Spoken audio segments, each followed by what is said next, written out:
자, 오늘 우리에게 주실 하나님의 말씀은 누가복음 6장 37절에서 42절 말씀까지를 보겠습니다.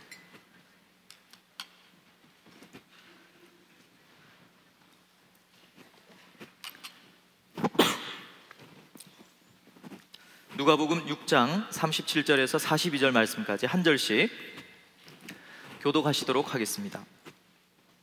비판하지 말라. 그리하면 너희가 비판을 받지 않을 것이요, 정죄하지 말라. 그리하면 너희가 정죄를 받지 않을 것이요, 용서하라. 그리하면 너희가 용서를 받을 것이요.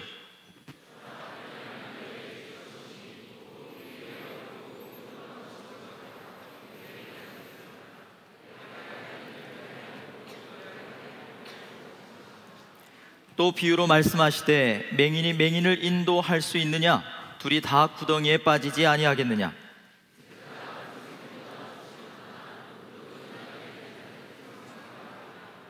어찌하여 형제의 눈 속에 있는 티는 보고 내 눈 속에 있는 들보는 깨닫지 못하느냐? 너는 내 눈 속에 있는 들보를 보지 못하면서 어찌하여 형제에게 말하기를 형제여 나로 내 눈 속에 있는 티를 빼게 하라 할 수 있느냐? 외식하는 자여 먼저 내 속에 있는 들보를 빼라. 그 후에야 내가 밝히 보고 형제의 눈 속에 있는 티를 빼리라. 아멘. 여러분, 오늘은 2013년도 마지막 주일 예배입니다. 이 밤에 여러분 나오신 여러분들 주님의 이름으로 축복합니다. 이 밤에 끝을 잡고 주님의 사랑이 더 이상 초라하지 않게 여러분 하나님 앞에 기도하시고 또 은혜가 여러분 심령에 박히는 역사가 있기를 주의 이름으로 축원합니다. 눈에 콩깍지가 씌었다는 말을 여러분 들어보셨습니까? 질문이 들어본 말인데 괜히 질문을 한 것 같아요, 그렇죠? 이 말의 의미는 흔히 이 사랑에 빠졌다라는 의미로 사용되어지는 바로 그런 말입니다. 여러분, 왜 사랑에 빠진 사람을 향해서 콩깍지가 씌었다라는 말을 쓰는 걸까요? 그것은 사랑에 빠지면 상대가 하는 말이나 행동은 뭐든지 사랑스러워 보이기 때문입니다. 사랑에 빠지면 형제가 아무리 배가 나와도 덕스러워 보이고, 사랑에 빠지면 자매가 아무리 많이 먹어도 복스러워 보이는 것이죠. 하지만 사실 이 말의 정확한 의미는 뭐겠습니까? 우리가 아는 이 콩의 그 껍질 같은 것이 콘택트 렌즈처럼 우리 눈에 딱 씌어가지고 희미해서 사물을 정확하게 보지 못한다라고 하는 그런 의미가 있습니다. 사실 부정적인 말이죠. 그래서 주로 성탄절이나 이 발렌타인데이나 화이트데이에 옆에 있는 이 커플들에게 주로 하는, 솔로들이 주로 하는 냉소적 말이라고 할 수 있습니다. 여러분들은 눈에 콩깍지가 씌어 보신 적이 있으십니까?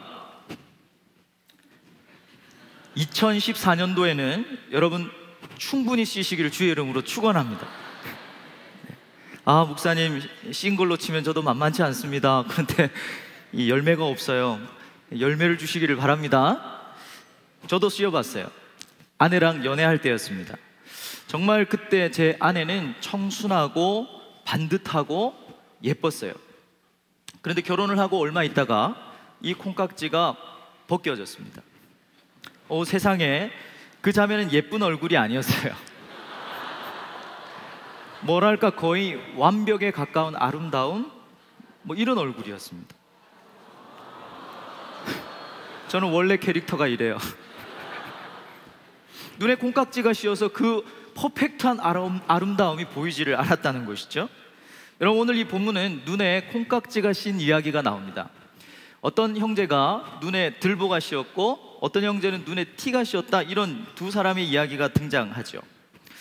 여러분, 이 스토리, 이 교훈을 보통 여러분들은 어떻게 생각하십니까? 들보와 이 티의 이야기, 우리가 너무나 잘 아는 얘기죠. 그래서 남에게 티가 보일 때 내 속에 이미 들보가 있기 때문에 그 티를 너무 이렇게 책망하지 마라. 난 오히려 더 못된 놈이야. 허물로 치면 난 더해 라고 하는 교훈으로 우리가 치부해버리고 맙니다. 남의 허물보다 내 허물이 더 크기 때문에 비판하지 말라라고 하는 교훈으로 생각을 한다는 것이죠. 그럼 과연 여러분, 성경이 이 들보와 이 티의 비유가 과연 그 의미로 우리에게 말씀하시는가 한번 생각해 볼 필요가 있습니다. 본문은 앞서 말씀하신, 그러니까 오늘 저와 여러분들이 읽었던 이 본문의 앞에 부분에 연결되어지는 본문이에요. 그래서 제자들이 어떻게 살아야 하는지에 대한 가르침을 주고 있는 것입니다. 그렇기 때문에 27절부터 여러분 보시면 등장하는 이 바로 나를 저주하고 또 나를 모욕하고 내 뺨을 때리고 그리고 나의 것을 빼앗는 원수들에 대해서 우리가 어떻게 해야 되는가에 대한 가르침이죠. 저와 여러분과 같은 그리스도의 제자가 이 땅을 어떻게 살아가고 어떻게 인간관계를 맺어가야 하는가에 대한 그런 교훈인 것은 틀림이 없습니다. 오늘 저와 여러분들이 읽었던 이 본문은 크게 세 가지의 교훈과 세 가지의 비유를 통해서 예수님께서 우리에게 말씀하시는 것을 반복해서 우리에게 말씀하고 계신데, 의외로 사실 예수님께서 이렇게 반복하셨음에도 불구하고 이 말씀의 진짜 의미를 우리가 잘 발견하지 못할 때가 있다는 것이죠. 여러분, 오늘 2013년 한 해의 삶을 이 말씀을 통해서 잘 돌아볼 수 있는 주의 은혜가 여러분들과 저에게 임하시기를 바랍니다. 첫 번째, 이 교훈은 비판하지 말라는 것입니다. 37절 말씀을 한번 보실까요? 비판하지 말라, 그리하면 너희가 비판을 받지 않을 것이요 라고 이렇게 얘기했습니다. 자, 여러분, 여기서 이 비판은 어떤 의미인가 하면 판단이에요. 판단. 그러니까 부정적인 의미라기보다는 그냥 판단하는 것인데 내적으로 아주 개인적으로 판단하는 것을 의미합니다. 근데 판단하지 말아야 하는 이유를 뭐라고 얘기하고 있습니까? 비판받지 않으려면 너희들 판단하지 말라라고 이렇게 말씀하고 있죠. 그 말은 여러분 절대 형제를 판단하지 말라는 말씀일까요? 아닙니다. 오히려 마태복음 7장이나 18장 같은 데 말씀해 보면 거짓 선지자들이나 또 죄를 범한 형제에 대해서는 판단을 하라고 말씀하고 있고요, 고린도전서 5장 3절 말씀 같은 데는 보면 바울이 직접적으로 내가 이런 일 행한 자를 이미 판단하였노라 라고 이렇게까지 말씀하고 있습니다. 자, 그러면 이 말씀은 판단하라는 말씀인가요? 판단하지 말라는 말씀인가요? 기본적인 성경의 가르침은 진리의 문제 그리고 죄의 문제에 있어서만큼은 너희들은 절대로 판단해야 한다고 가르치는 것이 바로 원래 교훈입니다. 성령의 내주하심으로 저와 여러분들이 회복을 받았죠. 무엇을 회복받았습니까? 굉장히 많은 전인격적인 하나님의 형상을 회복받았는데 그 중에 우리의 이성과 그 다음에 진리를 보는 눈이 회복된 거예요. 그래서 그 이성과 진리로 말미암아서 냉철하게 판단해야 할 것은 판단해야 한다고 성경은 말합니다. 하지만 어떤 경우에는 판단하지 말아야 한다는 말인데, 그건 뭐냐면 타인과의 관계 속에서 그 사람의 허물을 부정적으로 드러내는 차원에서는 어떤 형태든지 판단하면 안 된다라는 말씀입니다. 쉽게 이야기하면 뚱뚱한 자매를 보고 속으로 라면 2개에 밤마다 치즈 넣어서 먹을 거야 라고 판단하면 안 된다는 거예요. 요즘 경기가 안 좋고 그렇기 때문에 스트레스를 받아서 부은 거야 라고 정도로 생각해야지, 부정적인 차원에서 뭔가를 얘기하면 생각하고 판단하면 안 된다는 뜻이죠. 두 번째 교훈은 무엇입니까, 여러분? 정죄하지 말라는 것입니다. 37절 중반절의 말씀에 보면 정죄하지 말라, 그러면 너희가 정죄를 받지 않을 것이요 라고 이렇게 말합니다. 자, 이 비판하지 말라는 내적인 비판하지 말라는 것이었죠. 근데 여기서 정죄하지 말라는 것은 그와 대조적으로 외적으로 그에게 불리한 판결이나 아니면 유죄 판결을 내리지 말라, 이런 의미입니다. 자, 그러니까 이 두 말씀은 같은 말씀인데 결국 우리가 내적으로 누군가를 판단하거나 비판하지 말아야 되는 이유는 무엇입니까, 여러분? 반드시 내적 비판은 외적 정죄로 이어지기 때문에 그렇죠. 그래서 하나님께서는 우리에게 내적으로 누군가를 비판하지 말라, 누군가를 판단하지 말라라고 이렇게 말씀하십니다. 세 번째 교훈은 무엇입니까? 용서하라는 것입니다. 37절 하반절 말씀해 보시면 용서하라, 그리하면 너희가 용서를 받을 것이요 라고 이렇게 말을 하죠. 위에 세 가지 교훈 다 여러분 우리가 다 살펴봤는데 다 어떤 식으로 우리에게 설명되고 있습니까? give and take 형식이죠. 주면 받을 것이다, 이런 형식으로 설명이 되어 있습니다. 비판하면 너 비판받을 것이고, 정죄하면 정죄받을 것이고, 용서하면 용서받을 것이다. 그러므로 뭐 하라는 거예요? 용서하라 라고 이렇게 설명을 하고 있는 듯 합니다. 그러면 이 말씀은 여러분 우리가 원수를 용서하고 잘 대해주면 원수도 언젠가는 그 마음에 뉘우쳐서 우리에게 잘 대해줄 것이다, 라는 그런 말씀인가요? 정말 우리가 잘 대해주면 원수가 여러분들에게 잘 대해주던가요?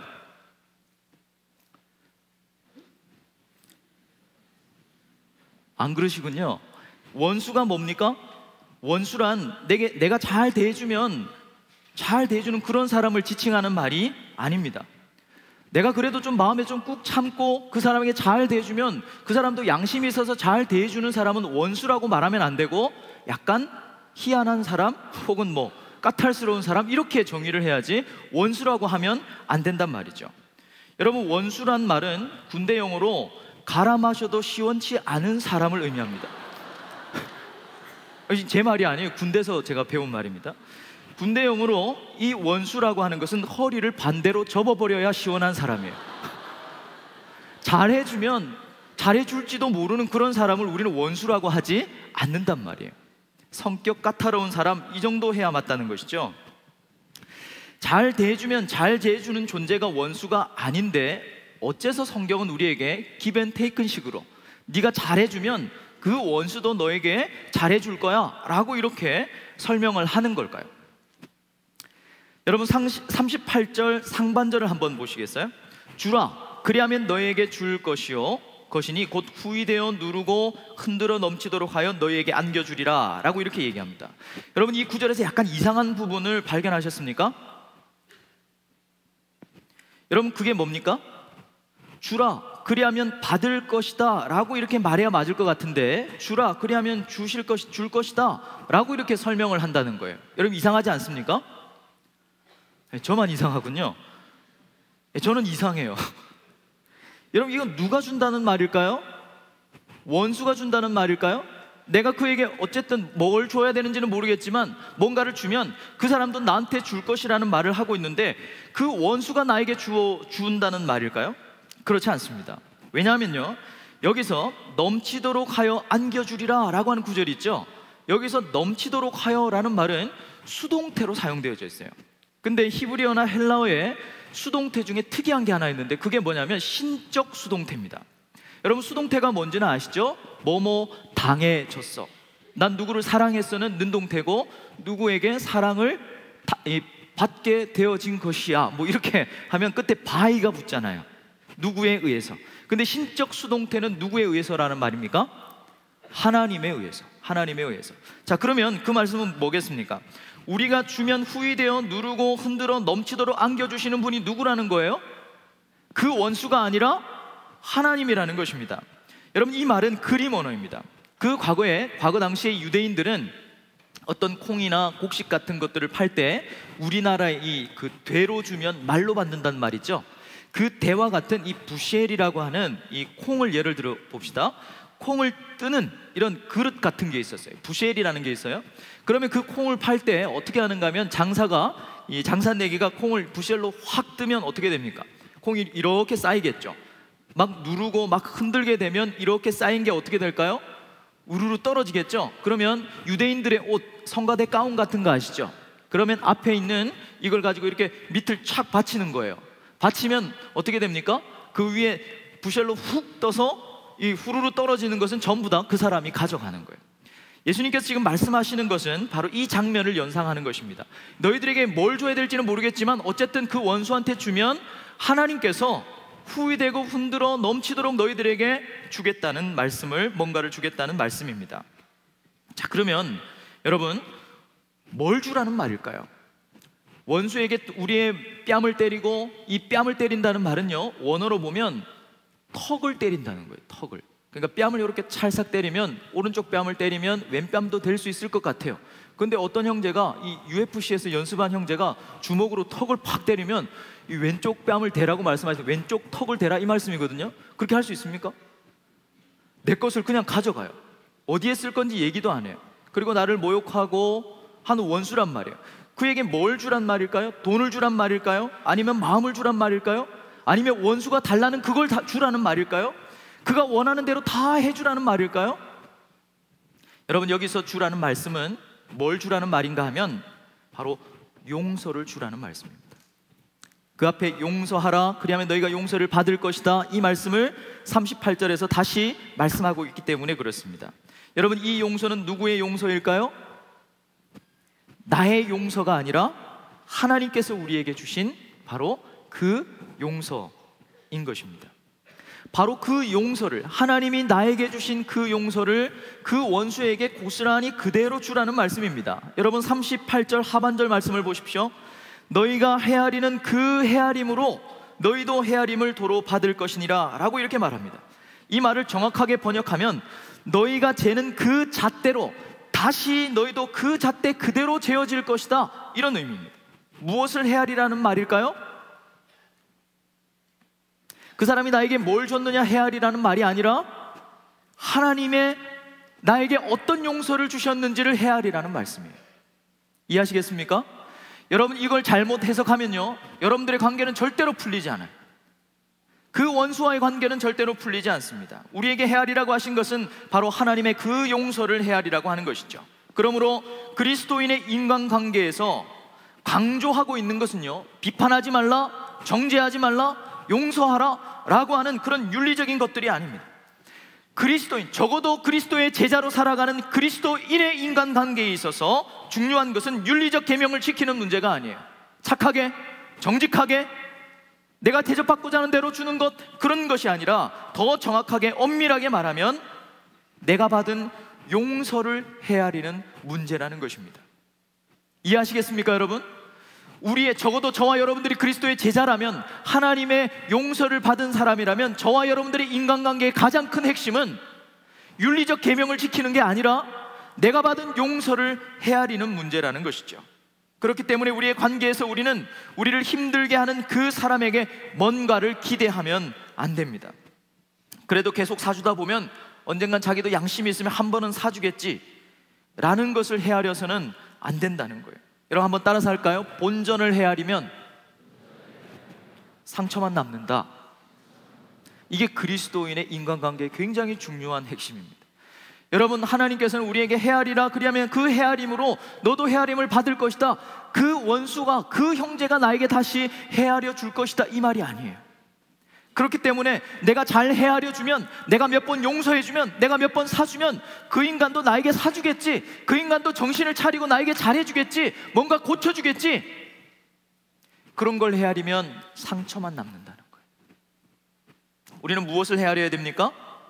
하나님께서 나에게 주신 용서를 헤아려야 한다는 말씀이죠.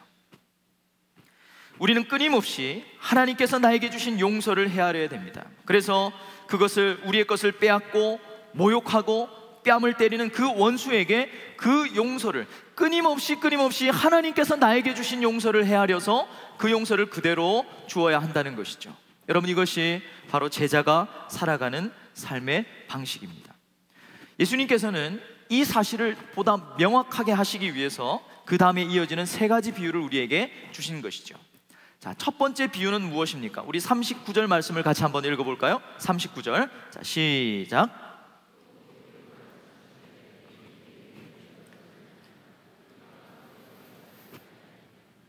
여러분, 맹인이 맹인을 인도할 수 있느냐라고 하는 질문의 대답은 당연히 예스예요, 노예요? 예?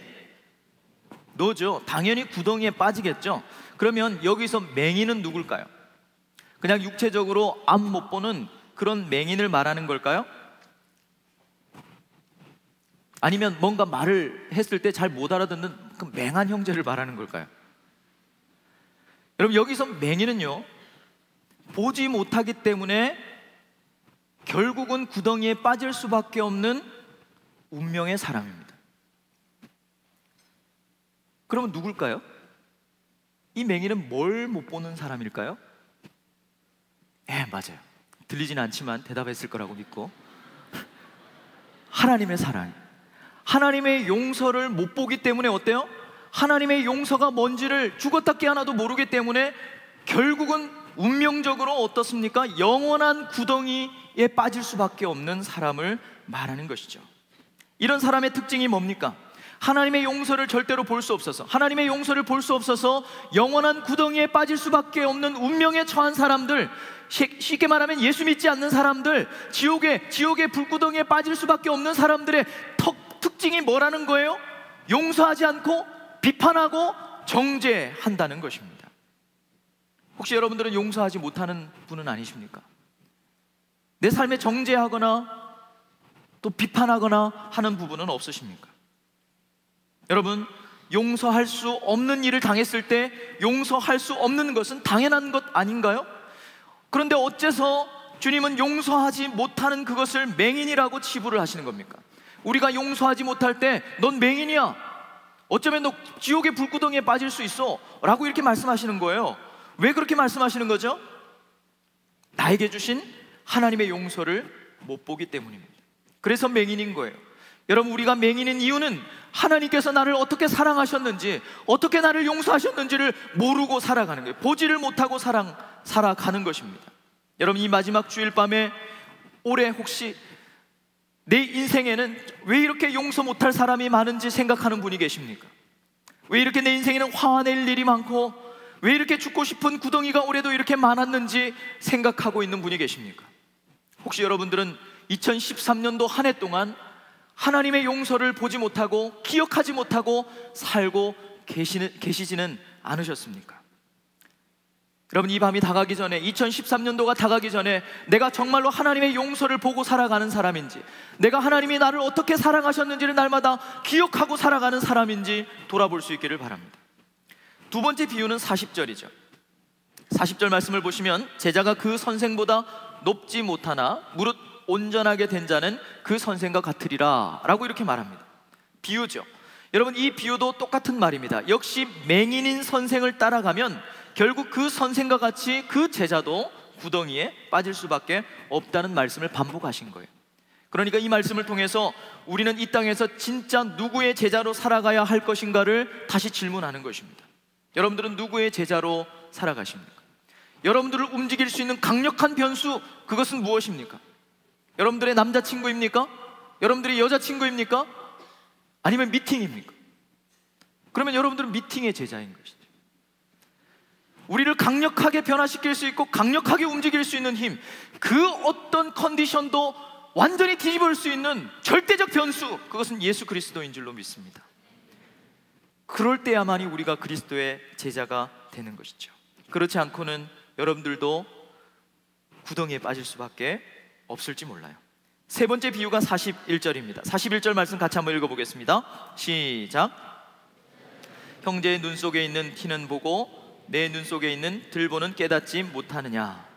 여러분, 여기서 티가 뭡니까? 형제의 허물인가요? 아니면 뭐 형제가 입고 있는 깔쌈한 티 뭐 이런 건가요? 여기서 티는 말 그대로 티입니다. 그러니까 먼지 같은 거, 눈에 들어가면 너무 불편한 그거예요. 그리고 여기서 들보는 뭐냐면, 여러분, 우리 본당에 저기 뒤에 있는 저 기둥 저거예요. 저게 눈에 이렇게 박혀 있는 거예요. 집을 지을 때 쓰는 그 기둥이 들보입니다. 그런데 여러분, 41절을 한번 뚫어지게 보십시오. 예수님께서 문제시하고 있는 게 뭔 것 같습니까?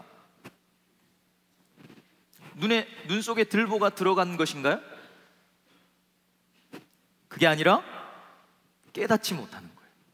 주님이 문제시하는 것은 네 눈 속에 들보가 들어가지 않은 게 아니라, 들어간 것이 아니라 그걸 깨닫지 못하고 있는 것을 문제시하고 계신 것입니다. 42절 말씀을 우리 같이 한번 읽어보겠습니다. 42절 시작.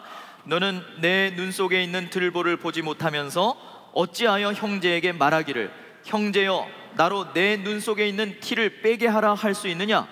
외식하는 자여 먼저 내 눈 속에서 들보를 빼라. 그 후에야 내가 밝히 보고 형제의 눈 속에 있는 티를 빼리라 라고 말씀합니다. 여러분, 질문하겠습니다. 잘 듣고 답하십시오. 이 질문의 의미가 뭡니까? 네, 뭐라고 하는지 잘 모르겠네요. 형제의 허물이 보여도 네가 더 큰 허물이 있으니까 가르치지 말라는 거예요. 소위 말해서 너나 잘해, 그건가요? 이 교훈은 내 눈 속에 있는 들보를 빼라는 교훈인가요? 아니면 형제의 눈 속에 있는 티를 빼주라는 교훈인가요? 이 구절의 결론은 사실은 우리 눈 속에 있는 들보를 빼라는 게 아니라 사실은 형제의 눈 속에 있는 티를 빼주라는 거예요. 그게 궁극적인 결론입니다. 우리는 형제의 눈 속에 있는 그 티를 빼주는 존재가 되어야 합니다. 여러분, 믿으십니까? 근데 조건이 있다는 거예요. 그 조건이 뭡니까? 먼저 내 눈 속에 있는 들보를 빼줘야 합니다. 자, 여러분 생각해 보십시오. 눈 속에 저 큰 기둥과 같은 들보가 눈에 꽉 박혀 있으면 형제의 눈 속에 있는 티가 보일까요? 안 보일까요? 절대 보이지 않아요. 그렇기 때문에 먼저 들보를 빼는 것입니다. 형제의 티를 빼줄 수 있는 사람은 자신의 눈 속에 있는 들보를 빼고 밝히 볼 수 있는 사람만이 가능하다는 말씀이죠. 그럼 내 눈 속에 있는 이 들보는 뭘까요, 여러분? 나의 수많은 약점? 내가 미처 깨닫지 못했던 나의 허물인가요? 아닙니다. 역시 내 눈 속에 있는 들보는 바로 하나님의 용서를 보지 못하는 거예요. 여러분, 우리 눈 속에 저 큰 기둥과 같이 눈에 꽉 박혀 있어서 그 어떤 형제도 제대로 보고 도와줄 수 없는 그 이유는요, 우리가 하나님의 용서, 내가 어떤 용서를 받았는지, 하나님이 나를 어떻게 사랑하셨는지, 얼마나 사랑하셨는지 보지 못하는 그것이라는 거죠. 내 눈에 들보는 하나님의 용서를 보지 못하는 것입니다. 42절에 이런 사람을 예수님께서 뭐라고 얘기하십니까? 외식하는 자요 라고 명명하십니다. 왜 들보가 있는 자가 외식하는 자입니까? 하나님의 그 크신 사랑과 용서를 받았으면서도 불구하고 형제를 용서하지 않고 비판하고 정죄하기 때문입니다. 외식하는 자는 그러면서도 마치 자기가 하나님의 사랑과 용서를 받은 것처럼 기억하고 사는 것처럼 착각하면서 찬양하고 기도하는데 온 시간과 마음을 다 쓰면서도 형제의 잘못, 형제의 티는 용서할 수가 없는 거예요. 그래서 외식하는 자인 것입니다. 외식하는 자는 하나님의 비판을 받지 않았으면서 형제를 비판하는 사람이고, 외식하는 자는 하나님의 정죄를 받지 않았으면서 형제를 정죄하는 사람이고, 외식하는 사람은 하나님의 크신 용서를 받았으면서 불구하고 형제를 용서하지 않는 자인 것이죠. 그러므로 외식하는 자는 하나님의 용서를 기억하지 못하고 살아가는 사람입니다. 여러분 기억하십시오. 형제를 용서하지 않는 것이 외식입니다. 왜 그렇습니까? 우리는 하나님 앞에 너무나 큰 용서를 받았기 때문에 그렇죠. 오늘날 저와 여러분들이 속해 있는 이 사랑하는 이 청년 공동체의 모습은 어떻습니까? 함께 교회를 다니던 어떤 형제가 치욕적인 죄를 지어서 그 죄가 드러났다고 칩시다. 여러분, 그 형제는 교회를 나오게 될까요? 나오지 않게 될까요? 아마 열의 9은 교회를 떠날 것입니다. 왜냐하면 교회 가면 정죄당할 것이기 때문이죠. 우리는 하나님께 정죄당하지 않았는데 그 형제는 우리에게 정죄당하고 있는 것입니다. 주님은 교회를 속죄를 선포하는 곳으로, 상한 마음을 가지고 와서 치유받는 곳으로, 어떤 죄도 용서받는 곳으로 세우셨습니다. 하지만 오늘날 우리는 교회를 오히려 죄를 범한 형제가 가장 우선적으로 정죄당하는 곳으로 만들어 버렸는지도 모릅니다. 뿐만 아니라 교회 밖의 세상도 예수 안 믿는 사람들이 어려움을 당하면 하나님의 징계라고 그러고, 나를 핍박하던 사람이 사고를 당하면 하나님의 심판이라고 정죄를 해버립니다. 여러분, 우리가 형제에게 그리고 이 세상에게 주어야 하는 그 용서는 도대체 어디로 간 걸까요? 과연 외식하는 자가 나 아닌 또 다른 누구일까요? 우리가 교회에게, 형제에게, 세상에게 주어야 하는 그 용서는 도대체 어디로 간 것이냔 말입니다. 왜 이런 현상이 일어난 것입니까? 수많은 예수 믿는 외식하는 자들이 자신의 용서받음을 헤아리지 못하고 살고 있기 때문에 그런 것이죠.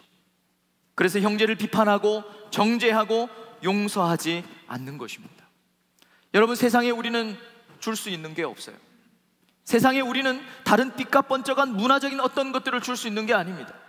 우리가 줄 수 있는 것은 그리스도의 사랑이고 그리스도의 용서입니다. 여러분들의 사랑이, 여러분들의 마을과 여러분들의 목장이 정말로 그 형제의 아픔과 그 상처와 허물을 같이 부둥켜 안고 울 수 있다면, 그렇게 같이 사랑할 수 있다면, 세상에 상처받고 찢기고 난도질 당한 수많은 청년들이 왜 교회로 오지 않을까요? 우리가 세상에 주어야 하고 우리가 형제에게 주어야 하는 그 용서와 사랑을 우리가 다 잃어버리고 외식하는 자로 살아가면서 그들에게 주어야 하는 용서를 주지 않으니까 그들은 우리를 향해서 개독교라고 얘기하는 것입니다. 그들은 우리를 향해서 이제는 기득교라고 얘기를 하는 것이죠. 여러분, 이것이 누구의 잘못입니까? 세상이 말세가 되니까 더 타락해서 그런 건가요? 그렇지 않습니다. 여러분, 2013년도 5월 달에 하는 해운대 성령 대집회는 이렇게 우리가 외식하는 자로 살면서도 외식하는 자인지조차도 알지 못하는 우리의 이 외식에 가슴을 찢는 행위인 것이죠. 우리가 2월 달에 하게 될 이 청년연합 부흥 수련회는 정말로 이것을 안고 다음 세대로 서야 하는, 설 수밖에 없는 저와 여러분들이 교회와 세상과 형제에게 주어야 할 이 용서를 회복하는 그런 시간인 것입니다. 오늘 주님이 우리에게 원하시는 것이 무엇일까요? 그것은 내 눈 속에 들보를 빼는 것이죠. 하나님의 용서를 보지 못하는 내 눈에 들보를 빼는 것입니다. 그리고 다시 헤아리는 것이죠. 무엇을 헤아리는 것입니까, 여러분? 하나님께서 나를 얼마나 사랑하셨는지, 하나님께서 나를 어떻게 사랑하셨는지, 얼마만큼의 큰 용서를 우리에게 주셨는지 다시 헤아리는 것입니다. 만약 2013년도가 훌쩍 넘어가는데도 불구하고 여러분 기도의 자리에서, 여러분들의 골방의 자리에서, 여러분들이 용서하지 못하는 그 현장에서 하나님께서 주신 나의 사랑과 하나님께서 주신 그 용서를 헤아리고 있지 않다면 여러분들은 또다시 외식하는 자로 2014년도를 시작하는 것이겠죠. 사랑하는 여러분, 우리가 2013년도 이 자리까지 와서 앉아 있는 것은 우리의 경건의 열심 때문이 아닙니다. 하나님의 전적인 긍휼 때문인 줄로 믿습니다. 전적인 하나님의 사랑 때문이고 전적인 하나님의 용서 때문인 줄로 믿습니다. 우리가 이것을 헤아리지 않으면 우리는 여전히 예수 믿는 제자로, 외식하는 제자로 살아가는 것이죠. 말씀을 정리하겠습니다. 우리는 하나같이 눈에 콩깍지를 끼고 살아갑니다. 이 콩깍지는 바로 하나님의 용서를 깨닫지 못하는 내 눈에 들보이죠. 그래서 우리는 형제를 비판하고 정죄하고 용서하지 못하고 사는 것입니다. 이런 사람들이 문제는 오늘날 한국교회 안에, 우리 공동체 안에 바글바글하면서 외식하는 자들로 살아가는 것이죠. 용서를 주어야 할 교회를, 용서를 받아야 할 세상을 가장 현저하게 정죄당하는 곳으로 만들어온 주범입니다. 바로 저와 여러분들이죠. 그런 우리에게 오늘 주님은 너희의 헤아림으로 너희도 헤아림을 받을 것이라고 축복의 말씀을 다시 선포하시는 거예요. 우리가 무엇을 헤아려야 합니까? 다시 말씀드리건대 하나님의 사랑을 헤아리셔야 합니다. 하나님의 용서를 헤아리셔야 합니다.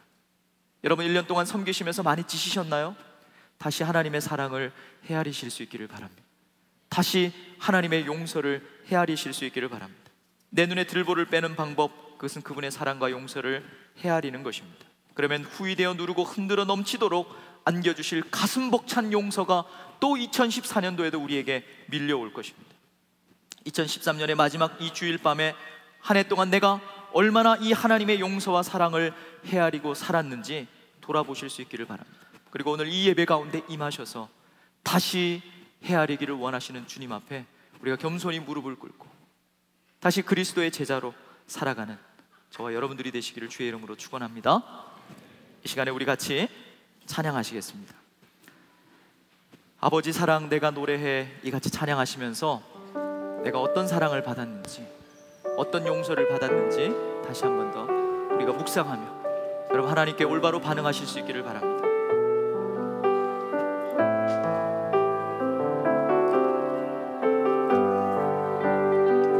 아버지 사랑, 아버지 사랑 내가 노래해, 아버지 은혜, 아버지 은혜 내가 노래해, 사랑 변함없으시 거짓 없으시 성실하신 그 사랑, 상한 갈 때 꺾지 아니하시는 주님, 상한 갈 때 꺾지 않으시니 꺼져가는 등불 끄지 아니하시는 주님, 꺼져가는 등불 끄지 않는 아멘 주님, 그 사랑 변함없으시 거짓 없으시 성실하신 그 사랑,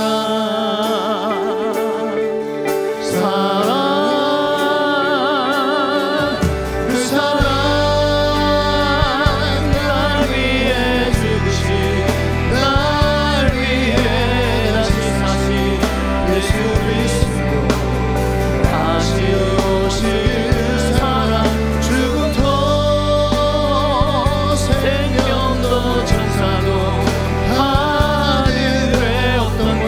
아멘. 끊을 수 없는 영원한 그 사랑, 예수님의 사랑을 노래합니다. 그 사랑, 그 사랑, 날 위해 죽으신, 날 위해 다시 사신 예수. 아멘. 다시 오실 그 사랑, 죽음도 생명도 천사도 하늘의 어떤 곳에도 끊을 수 없습니다. 아멘. 우리 한 번 더 믿음으로 고백하십시다. 그 사랑, 그 사랑, 날 위해 죽으신, 날 위해. 주님 당신의 사랑을 헤아리겠습니다. 주님의 용서만을 기억하고 살겠습니다. 주님. 죽음도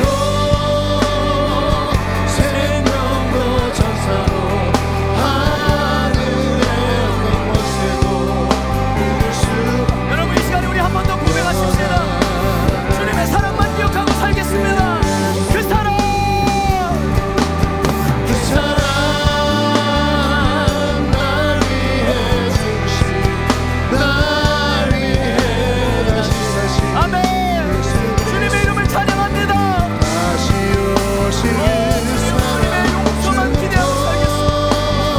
주님의 능력만 기대하며 살겠습니다. 천사도 하늘의 어떤 곳에도 끊을 수 없는 영원한 그 사랑 여러분 이 시간에 우리 같이 한번 기도하겠습니다.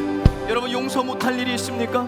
정죄하고 판단하고 괴로워 견딜 수 없는 일이 있습니까? 한 해가 지나감에도 불구하고 여전히 해결되지 않는 숙제가 있습니까? 우리 속에 내 눈에 있는 들보 때문입니다. 하나님이 나를 어떻게 용서하셨는지, 하나님이 나를 어떻게 사랑하셨는지가 보이지 않기 때문에 그래요. 우리 다시 한 번 더 이 밤에 헤아립시다. 짧은 시간 하나님 앞에 기도할지라도 주님의 사랑, 주님의 용서를 헤아리십시오. 나를 어떻게 사랑하셨고 얼마만큼의 가치를 주셔서 나를 살리셨는지, 그분의 사랑이 어떤 것인지, 어떤 용서였는지 다시 한 번 더 헤아리시면서, 오 주님, 다시 한 번 더 주님의 용서를 기대어 살아갈 수 있게 도와주십시오. 주님의 사랑만 헤아리며 살아갈 수 있게 도와주시옵소서. 성령이 부담을 주시는 대로 주여 한번 부르짖고 같이 기도하시며 나가겠습니다. 주여, 아버지 하나님,